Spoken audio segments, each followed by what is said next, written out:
Ganeshpeth police थाना के वरिष्ठ police निरीक्षक मच्छिंद्र पंडित ने बताया कि 6 दिसंबर को दोपहर 3 बजे गणेशपेट पुलिस ने एक फर्जी पुलिसकर्मी को गिरफ्तार किया, जो महिला से बातचीत करते हुए सेवानिवृत्त कर्मचारी की तस्वीर खींचकर उन्हें ब्लैकमेल करता था।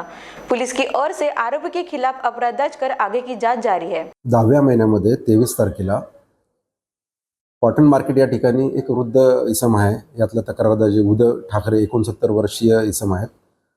हे त्या ठिकाणी एका महिलेशी बोलत असताना त्याचे काही फोटोग्राफ्स घेऊन यातील आरोपी जो आहे त्या आरोपीने त्यांना ब्लॅकमेल करून त्यांच्याकडनं सुरुवातीला 50,000 रुपये म्हणजे 10,000 रुपये त्याच्या गाडीवर बसला तुला अटक करतो पोलीस असल्याचं सांगून आणि ते फोटो त्याला हे करून जे त्या फोटोचं भीती दाखवून चल पोलीस स्टेशनला चल असं सांगून त्याला पोलीस असल्याची बतावणी करून त्यांनी त्याच्या गाडीवर बसून मागे गेला आणि त्याच्या घरातनं 10,000 रुपये त्या फिर्यादीने घेतले। त्यानंतर ATM मधनं 40,000 रुपये असे 50,000 रुपये त्याकडनं त्याने भीती दाखवून घेतले आणि पुन्हा 1 लाख रुपयाची मागणी केली।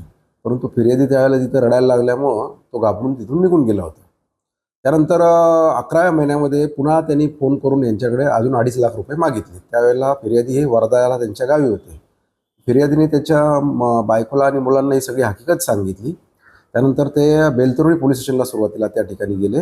बेलतरोळी पोलीस स्टेशनच्या अधिकाऱ्यांनी ते व्हेरीफाय केलं, ते मामला गणेशपेठ पोलीस स्टेशनच्या हद्दीतला असल्यामुळे त्यांना इकडे येऊन तक्रार द्यायला सांगितली होती।